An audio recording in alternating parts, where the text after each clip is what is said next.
How's it going? You know, I sure would like a outdoor cook space for my yard and a house for my projector to sit in for when we watch movies out in the front yard at night. So today we're going to rectify that problem with some saplings, some 2x4s that I have laying around, some old shed metal, and a little bit of ingenuity. Stay tuned.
So essentially I'm building an 8x12 pole barn.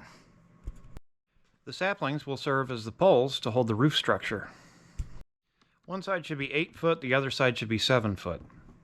So it allows the roof to drain the water off at its slight slope. My saplings are going to be cut at 8s and 7s. The 7s are for the back wall, the 8s are for the front wall, and the horizontal structure in between. The 2x4s will sit across the horizontal structure to hold the roof in place, and also to give me something nice and flat to screw to. The old shed metal I've got will screw directly onto the 2x4 runners.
finished for the time being. I'd still like to put a sink in and a griddle for the top of the countertop. But I've just got some hurricane lanterns in here and some tiki torches. I've got space above that limb for storing my torch bodies. I think it turned out okay. I didn't like the look of it without putting the paint on it, but after the paint I think it turned out okay. It'll definitely get the job done. Got plenty of storage under my countertop. This countertop is just a piece of metal with or a piece of foam with metal bonded on both sides. I got it from a job site. Yeah, I think that'll do. Thanks for watching. Stay tuned.